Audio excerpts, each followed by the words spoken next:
Energy industry तेज़ी से हर रोज़ फ़रोग़ हासिल कर रही है। ऐसे में नौजवानों के लिए करियर के इम्कानात भी बेशुमार बढ़ रहे हैं। सोलर एनर्जी इंडस्ट्री का मार्केट साइज़ $126 बिलियन से ज़्यादा हो चुका है। इस इंडस्ट्री में engineers, specialist, technicians, scientist, software engineers और एनवायरनमेंट लॉयर्स जैसे प्रोफेशनल्स की मांग बहुत ज़्यादा बढ़ गई है। तमाम एक्सपर्ट्स का मानना है कि इस फील्ड में करियर के बेशुमार इम्कानात हैं। आदाब दोस्तों, मैं हूं सुंबुल शकील। खैर मकदम है आप सभी का हमारे प्रोग्राम रोज़गार से कामयाबी तक में। दोस्तों, आज हम आपको सोलर एनर्जी के फील्ड के बारे में जानकारी देंगे। तो चलिए आगे बढ़ने से पहले इस पैकेज के ज़रिए आइए आपको सोलर एनर्जी की फील्ड के बारे में थोड़ी बहुत जानकारी दे देते हैं।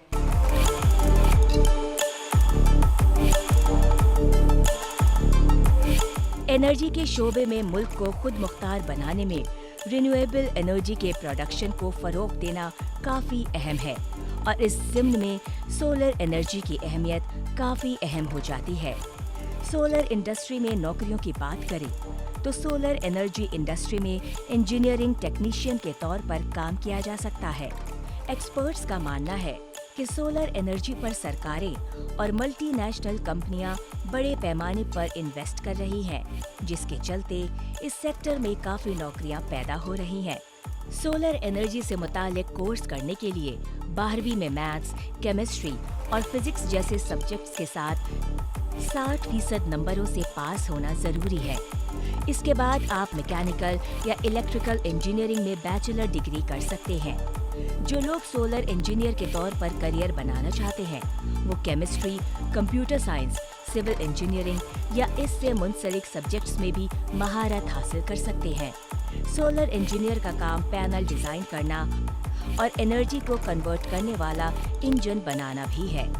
एक ऐसे वक्त में जब solar and wind energy sector में लगभग 3 लाख लोगों को रोजगार मिल सकता है, तो आप भी इस मैदान को चुनकर अपना शानदार करियर बना सकते हैं। दोस्तों, उम्मीद है इस पैकेज के जरिए आपको सोलर एनर्जी की फील्ड के बारे में थोड़ी बहुत जानकारी हासिल हो गई होगी। चलिए इस फील्ड पर ज़्यादा बातचीत करने के लिए बढ़ते हैं अपने अगले सेगमेंट में, जिसका नाम है करियर की बात एक्सपर्ट के साथ। दोस्तों, आज हम आपको सोलर एनर्जी की फील्ड के बारे में अहम जानकारी दे रहे हैं और इसी पर ज़्यादा बातचीत करने के लिए हमारे साथ इस वक्त जुड़ चुके हैं national institute of solar energy के director general professor Mohammad Rehan. खैर मकदम सर, आपका हमारे इस प्रोग्राम शुक्रिया बहुत बहुत आपका। सर, पिछले कुछ सालों में अगर हम देखें तो सोलर एनर्जी का जो शोबा है वो लगातार फ़रोग़ हासिल कर रहा है। ऐसे में करियर के इम्कानात भी लगातार बढ़ रहे हैं नौजवानों के लिए।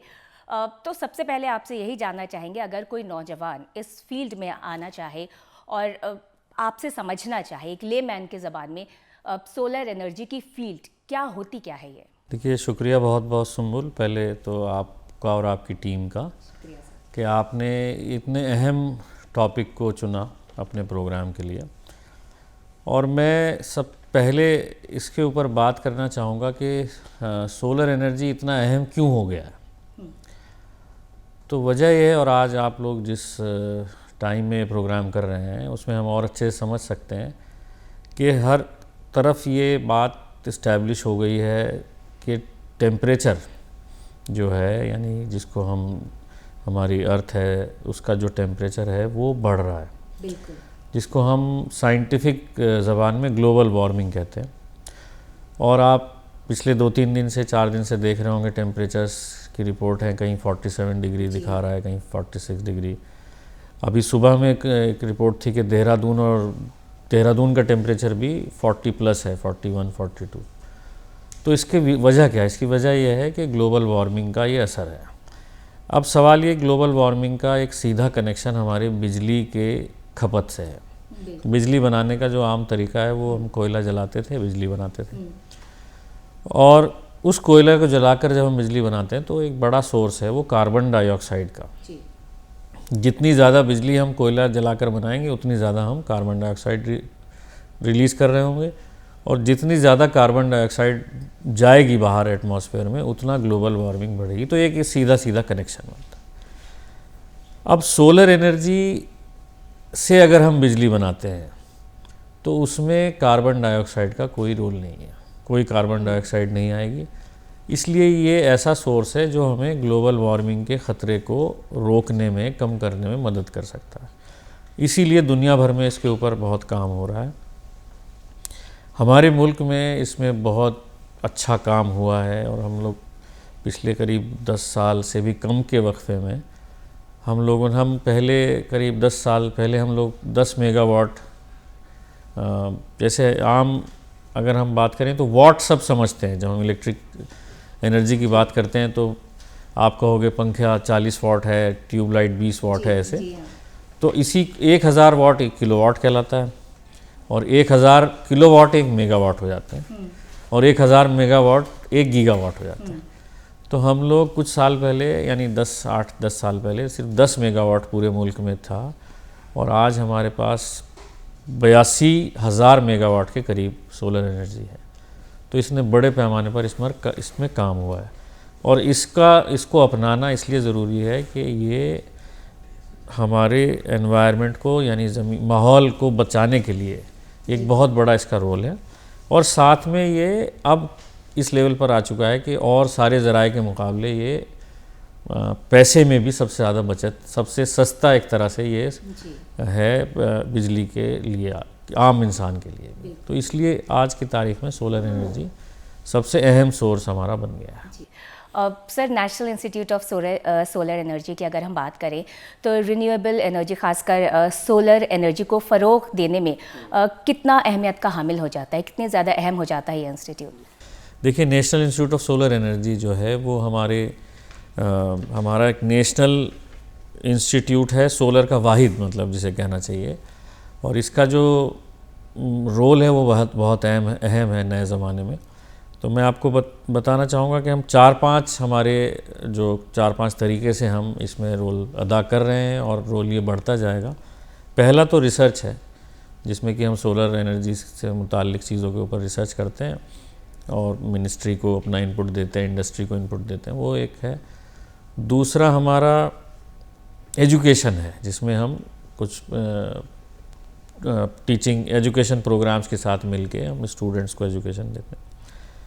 क्योंकि आपका प्रोग्राम रोज़गार के ऊपर है तो इसमें हमारा एक बहुत अहम कंपोनेंट जो है वो ट्रेनिंग है, ऐसे कि इस फील्ड में जब हमारे मुल्क में इतनी तेज़ी से सोलर एनर्जी को अपनाया गया है तो इसको चलाने के लिए, इस सिस्टम को चलाने के लिए हमें इंजीनियर्स भी चाहिए। बिल्कुल, उनकी ट्रेनिंग अहम है, तो हम इंजीनियर्स की ट्रेनिंग भी कराते हैं। हम इंटरनेशनल ट्रेनिंग प्रोग्राम्स भी करते हैं यहाँ पे। और लेकिन क्योंकि आप एम्प्लॉयमेंट बढ़ाने की हम बात कर रहे हैं तो हमारे कुछ प्रोग्राम्स ऐसे हैं जो बिल्कुल स्टार्टिंग पॉइंट हैं, यानी जैसे 10th-12th लेवल के बाद जो जॉब में आना चाहिए। तो उसमें एक हमारा मिनिस्ट्री का हमारी एक सूर्य मित्रा प्रोग्राम है, सूर्य मित्र, उसको नाइस ही कराता है। उसमें जो 3 महीने के प्रोग्राम में हम उन कैंडिडेट्स को सोलर एनर्जी, सोलर प्लांट कैसे लगाया जा सकता है, कैसे आप उसको मेंटेन करते हो, उससे मुताल्लिक़ सारी ट्रेनिंग हम उन्हें देते हैं। उसके अलावा एक वरुण मित्रा प्रोग्राम भी है, जिसमें कि हम सोलर वाटर पंपिंग, सोलर का एक इस्तेमाल, जैसे हमारे खेतों में पानी चलाने के लिए लोग पंप जो इस्तेमाल होते हैं उसको सोलर एनर्जी से चलाने के लिए, वो भी एक अहम एरिया है, तो उसमें भी हम ट्रेनिंग कराते हैं। उसके अलावा अभी जो इम्प्लीमेंटेशन हो रहा है घरों में रूफटॉप सोलर का, उसके लिए भी ट्रेनिंग कराने के प्लान है कि उसको लगाने वाले लोगों को हम ट्रेन कर सकें। तो इसमें बहुत सारे मौके हैं लोगों के लिए। तो नाइस कोशिश कर रहा है कि हर लेवल पे, यानी हमें इंजीनियर भी चाहिए, डिज़ाइनर्स भी चाहिए जो हायर लेवल हो गया, लेकिन हमें टेक्नीशियन भी चाहिए, मेंटेन करने के लिए लोग भी चाहिए। तो उस लेवल तक नाइस काम कर रहा है। उसके अलावा रिसर्च और एजुकेशन में तो काम कर ही रहा है। तो सर, ये जो आपने कुछ कोर्सेज़ बताए हैं जो अभी स्टार्ट हुए हैं, इनकी क्या ड्यूरेशन होती है और किस तरह से इनसे जुड़ा जा सकता है? 12th के बाद जैसे आपने बताया, तो क्या कोई ख़ास रिक्वायरमेंट होती है, सर्टेन स्ट्रीम से होने चाहिए स्टूडेंट, साइंस या आर्ट्स, किसी भी स्ट्रीम से हो सकते हैं? नहीं, वो जनरल रिक्वायरमेंट्स हैं और वो हर साल, अब आई थिंक 5-6 साल से ये प्रोग्राम चल रहा है और इस साल के लिए अभी प्रोसेस शुरू किया है। तो कुछ टाइम बाद उसके लिए एप्लीकेशंस इनवाइट करे जाएंगे। MNRE की वेबसाइट और नाइस की वेबसाइट पर वो सारी डिटेल्स मौजूद रहती है, उससे लोग करते हैं। उसमें एक पार्ट करीब 15 दिन का, उसमें हम ऑन फील्ड ट्रेनिंग भी कराते हैं उसको, यानी कहीं एक्चुअल प्लांट पे वो काम करता है। जी सर, इंजीनियरिंग के शोबे में जो तेज़ी से इंजीनियरिंग में जो तेज़ी से बढ़ने वाले शोबे हैं उनमें सोलर एनर्जी का जो शोबा है वो भी बहुत ख़ास हो जाता है। किस तरह के करियर ऑप्शंस होते हैं? जैसे आपने बताया कि हमें टेक्नीशियंस भी चाहिए होंगे, इंजीनियर्स भी चाहिए होंगे, तो किस तरह के ऑप्शंस होते हैं नौजवानों के पास? देखिए, इसमें एक तो सीधे सीधे जो इस फील्ड में काम कर रहे हैं उनके लिए तो ऑप्शंस हैं ही। इसमें क्या है कि बड़े प्लांट्स भी लगे हैं, छोटे प्लांट्स भी लग रहे हैं, और बल्कि अगर मैं आपको थोड़ा और डिटेल में बताऊं तो मैं इसको ऐसे बोलूँगा कि पहला सबसे स्टेज है, हम अब तो हमारे मुल्क में पैनल बनाने के लिए सोलर सेल और उसके जो मॉड्यूल कहलाता है उसे बनाने के लिए बड़ा पुश है। हम लोकल मैन्युफैक्चरिंग के ऊपर बहुत सारी स्कीम चल रही हैं, बड़ा अच्छा काम हो रहा है। नाइस का उसमें भी बड़ा इंपॉर्टेंट रोल है। तो जहाँ मैन्युफैक्चरिंग होगी वहाँ पे हमें नेचुरली हाई एंड भी चाहिए, इंजीनियर्स चाहिए, डिज़ाइनर्स चाहिए, उनके टेस्ट करने के लिए चाहिए, क्वालिटी एश्योरेंस के लिए लो एंड भी चाहिएंगे उसमें। तो मैन्युफैक्चरिंग स्टेप पर भी बहुत स्कोप है। उसके बाद जब आप प्लांट लगाते हो तो लगाने के टाइम आपको, बड़ा प्लांट्स है तो उसमें डिज़ाइन और इम्पॉर्टेंट हो जाती है। छोटे प्लांट्स में भी आपको कैपेसिटी डिसाइड करनी है। आप कोई रूफ टॉप कोई कैरा लगाने के लिए तो आपको देखना है कि वहाँ क्या फिजिबिलिटी है, शेडो इफ़ेक्ट्स एनालाइज करने हैं, तो वो चीज़ है। और प्लांट लगाने के बाद उसकी ऑपरेशन एंड मेंटेनेंस, उसमें भी स्कोप है एम्प्लॉयमेंट का, वहाँ पर भी लोग काम कर सकते हैं। उसके बाद एक तीसरा जो एरिया उभर कर आएगा या आ रहा है, जितने हम बहुत सारे प्लांट जैसे लगा रहे हैं, ये पैनल्स जो इस्तेमाल हो रहे हैं इनकी कुछ लाइफ होगी, हालांकि बहुत ड्यूरेबल कंपोनेंट है ये, यानी आमतौर पे पैनल 25 साल के लिए तो वारंटी होती है, तो उसकी लाइफ उससे ज़्यादा ही होती है।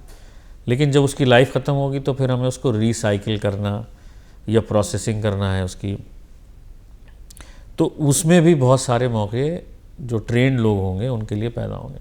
तो कहने का मेरा मतलब ये है कि मैन्युफैक्चरिंग से लेकर, मैन्युफैक्चरिंग हुई, फिर plant installation, operation and maintenance और रिसाइकलिंग तक आकर सारे स्टेजेस पर बहुत सारी अपॉर्चुनिटीज़ बनती हैं इंजीनियरिंग के लिए और टेक्नीशियंस के लिए भी। सर, आपने हाल ही में national institute of solar energy में डायरेक्टर जनरल का ओहदा संभाला है। आपसे जानना चाहेंगे आपकी आगे की प्लानिंग और क्या प्रायोरिटीज़ रहेंगी?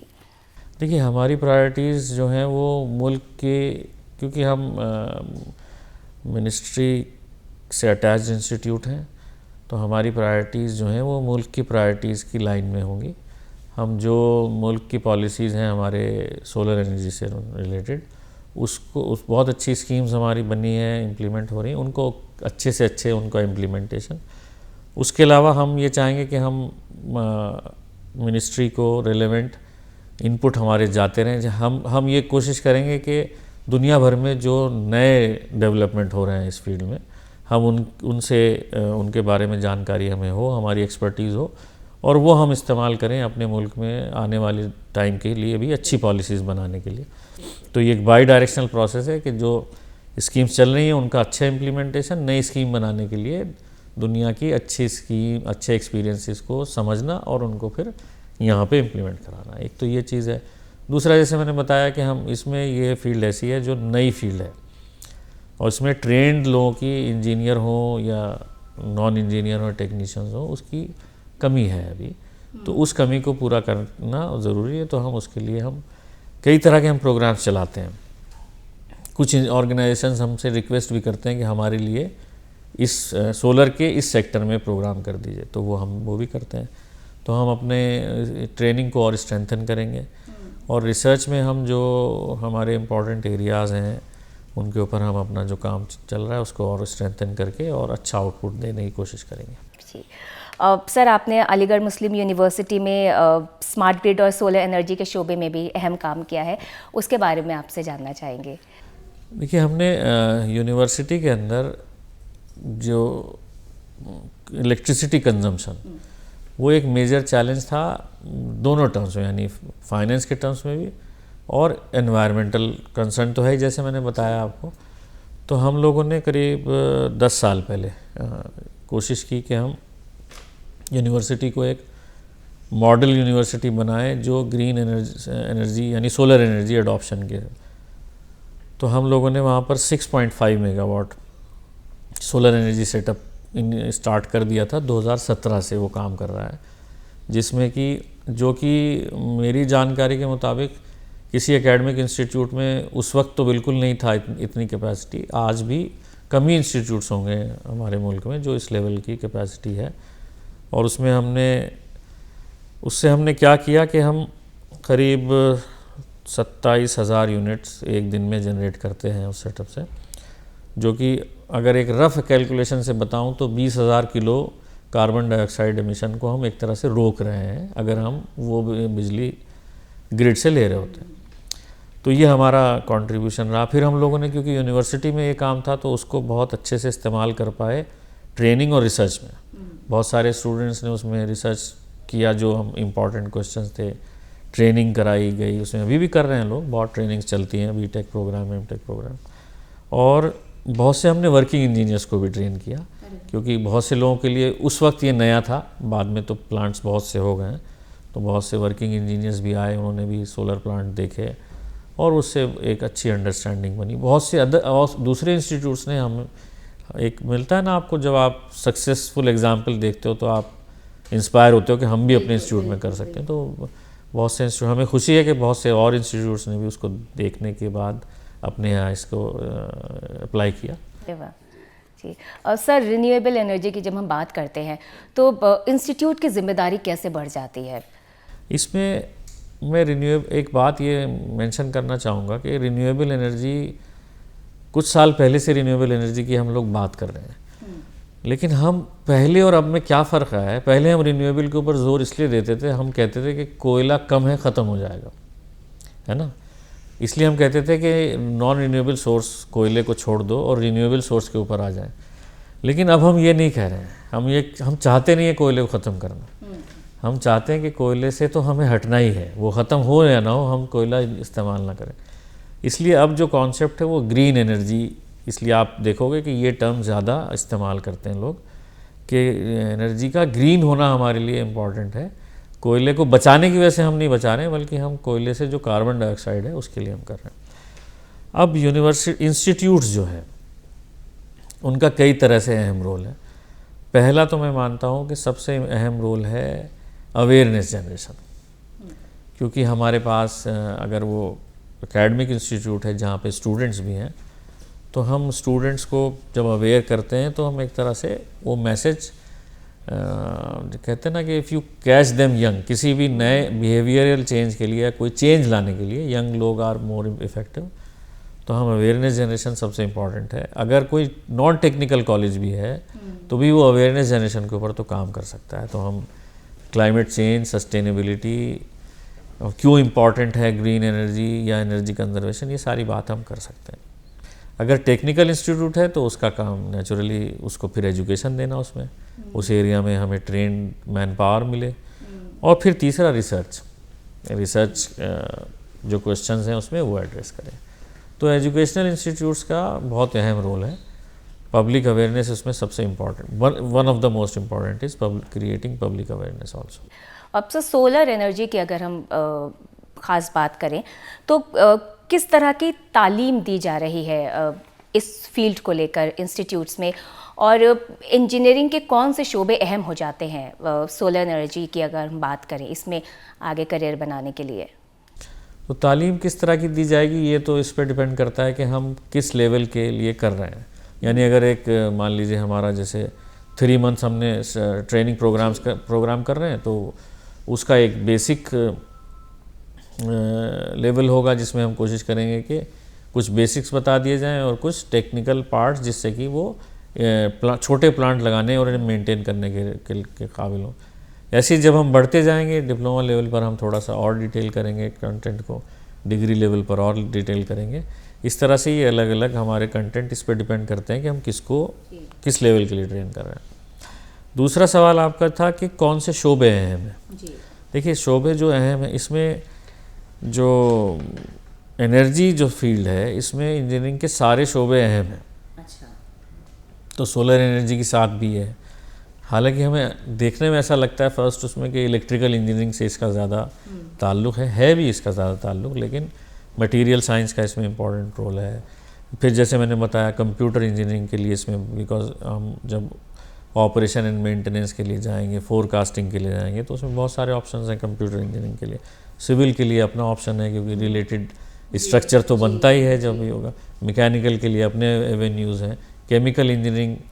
और फिर आजकल मैं आपको इसमें एक बात ये भी जोड़ दूं कि सोलर से एनर्जीज़ का एक तो डायरेक्ट इस्तेमाल हुआ जो हम बिजली बना रहे हैं, एक इनडायरेक्ट इस्तेमाल भी है, जैसे कि हाइड्रोजन अगर हम सोलर एनर्जी इस्तेमाल करके बनाएं इलेक्ट्रोलिसिस से, तो उसे ग्रीन हाइड्रोजन, जिसमें कि कोई कार्बन डाइऑक्साइड नहीं निकल रही। तो अब केमिकल इंजीनियरिंग एक तरह से केमिकल इंजीनियरिंग और इलेक्ट्रिकल इंजीनियरिंग या सोलर इंजीनियरिंग का कॉम्बिनेशन है वो, तो वो भी उसमें इन्वॉल्व है। पेट्रोलियम फ्यूल सेल का कॉन्सेप्ट है, तो इसमें सारे शोबे कमोबेश सारे शोबे आ जाते हैं। बस ये बात अलग है कि हर किस सेक्टर में आप काम कर रहे हैं उसके हिसाब से इम्पोर्टेंस तय होगी कि वो किसकी कितनी इम्पोर्टेंस। जी, तो सर जो नौजवान इस फील्ड में अपना करियर बनाना चाहते हैं, खासकर सोलर एनर्जी की फील्ड में, तो उसमें आप किस तरह के स्किल्स, उन लोगों में किस तरह के स्किल्स या काबिलियत का होना ज़्यादा ज़रूरी मानते हैं ताकि वो इस फील्ड में आकर बेहतर कर सकें? देखिए, कुछ स्किल्स तो ऐसे हैं जो हर फील्ड के लिए कॉमन है, आपको आनी चाहिए। लेकिन सोलर में मैं मानता हूँ कि जैसे मैंने आपको बताया 3 मैंने ब्रॉड इसके डिवीज़न दिए। तो एक, आप अगर मैन्युफैक्चरिंग साइड पे काम करेंगे तो आपको सेल के बारे में थोड़ी जानकारी ज़्यादा होनी चाहिए।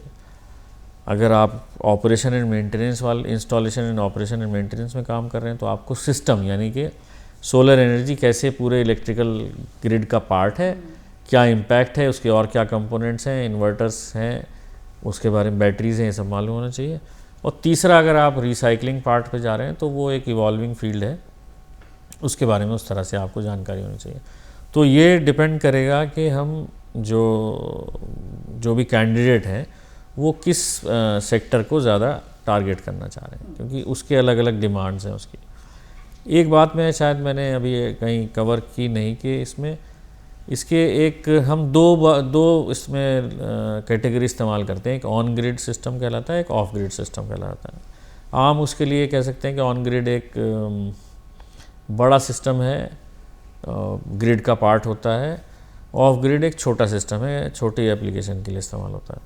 तो इसमें ऑफ ग्रिड में भी बहुत सी अपॉर्चुनिटीज़ हैं। ऑफ ग्रिड यानी कि आपने एक छोटा सिस्टम किसी गांव में या दूर दराज इलाके में जहाँ पे कि आपको एक कम रिक्वायरमेंट है और ग्रिड की सप्लाई नहीं है, तो आपने कुछ पैनल्स लगाए और बैटरी लगाकर इस्तेमाल कर रहे हो। आपने शायद देखा भी होगा, कभी दूर हम सफ़र पे जाएंगे कहीं तो देखा होगा कोई दुकानदार हैं वो एक पैनल रखे हुए हैं और उसी से उनकी जो बिजली पंखा चल रहा है। तो इस तरह के भी लोग कम हैं। अगर थोड़ा लोग इसमें अपनी जानकारी, अपनी ट्रेनिंग ले लें कि हम कैसे छोटे छोटे सिस्टम्स बना सकते हैं, तो वो भी एक अच्छा एरिया है, उसके ऊपर भी स्कोप हो सकता है। सर, जैसे आपने बताया है कि कुछ छोटी छोटी चीज़ें जिनमें जो स्कोप हो सकता है, अगर हम इन जनरल बात करें आने वाले दिनों में करियर के लिहाज से भी और इन जनरल बात करें तो आने वाले मुस्तकबिल में हम क्या कुछ नया इस फील्ड में देख सकते हैं? इसमें इस फील्ड की ख़ास बात क्या है, किसी ने कहा, एक प्रोफेसर हैं बहुत ऑस्ट्रेलिया के, उन्होंने बड़ा काम किया उसके ऊपर। उन्होंने कहा कि solar energy is like magic, ये जादू की तरह है कि आपने पैनल को बाहर रखा और बिजली प्रोड्यूस हो गई। ना कोई चीज़ मूविंग है, ना कोई आवाज़ है, ना किसी ने कोई मशीन चली है। तो ये इसका बहुत बड़ा बेनिफिट है। और इनपुट जो है, यानी जो इसमें जो ईंधन एक तरह से आप कह रहे हैं, जैसे वो फ्री है। सोलर एनर्जी के ऊपर तो कभी कोई चार्ज नहीं होना है। लेकिन इसमें एक चैलेंज है। चैलेंज क्या है कि ये जगह चाहिए इसको ज़्यादा आपको, और आप देखोगे कि बड़े शहरों में ख़ास तौर से जगह का चैलेंज है। आप तो इसलिए इसमें हमेशा ये काम चलता रहेगा कि कैसे जगह की रिक्वायरमेंट कम की जाए। जगह की रिक्वायरमेंट कम ऐसे होगी जब पैनल की एफिशिएंसी, सेल की एफिशिएंसी बढ़ेगी। तो उसके ऊपर बहुत काम हो रहा है और ये काम होता रहेगा आने वाले बहुत सालों तक। तो इस एरिया में बहुत स्कोप है। बैटरी का इसके साथ जो कॉम्बिनेशन होने वाला है आने वाले वक्त में, उसमें बहुत स्कोप है। और मैंने जो एक बात रिसाइकलिंग के ऊपर बोली है, रिसाइकलिंग भी एक बहुत इम्पॉर्टेंट एरिया, क्योंकि जब हम इतने सारे प्लांट्स इंस्टॉल करेंगे आने वाले वक्त में, वो पैनल्स को फिर हमें जब वो अपनी लाइफ पूरी कर लेंगे, एंड ऑफ साइकिल जिसे बोलते हैं, लाइफ साइकिल, तब उनकी प्रॉपर हैंडलिंग एंड रिसाइकलिंग वो भी इम्पॉर्टेंट होगा। तो ये मुस्तकबिल के एरियाज़ जो हैं, जो मुझे मेरे जहन में आ रहे हैं, वो जी। यानी सर बहुत अच्छी चीज़ आपने बताई कि मुस्तकबिल में कितना ब्राइट फ्यूचर है नौजवानों के लिए, अगर वो चाहें तो इस फील्ड में आकर अपना करियर बना सकते हैं। काफ़ी कुछ बताया आपने इस फील्ड के बारे में।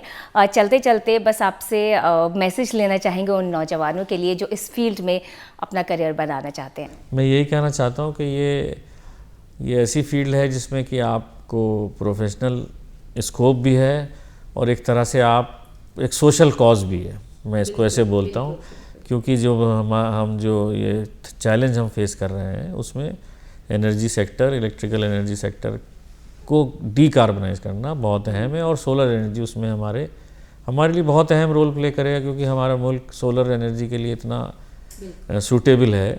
और तो हम इसमें मतलब इसमें लोग जुड़े, ना सिर्फ ये कि रोज़गार के लिए मौका है, बल्कि हम एक तरह से सोशल कॉज भी का भी साथ दे रहे होंगे, जोड़ रहे होंगे उससे। बिल्कुल, बहुत बहुत शुक्रिया सर, आप हमारे साथ जुड़े और हमें इस फील्ड के बारे में इतनी ढेर सारी जानकारी दी। बहुत बहुत शुक्रिया आपका। थैंक यू, शुक्रिया, थैंक यू। तो दोस्तों, ये थे प्रोफेसर मोहम्मद रिहान जो हमें सोलर एनर्जी की फील्ड के बारे में जानकारी दे रहे थे। चलिए बढ़ते हैं आगे और अपने अगले सेगमेंट में हम आपको बताते हैं कि इस वक्त आपके लिए कहाँ कहाँ नौकरियाँ मौजूद हैं और कौन कौन से कोर्सेज में आप एडमिशन ले सकते हैं। आइए जल्दी से देख लेते हैं।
दोस्तों, उम्मीद है हमारा आज का एपिसोड आपको ज़रूर पसंद आया होगा। अगले हफ्ते आपके करियर से जुड़ी एक नई फील्ड की जानकारी के साथ आपसे फिर होगी मुलाकात।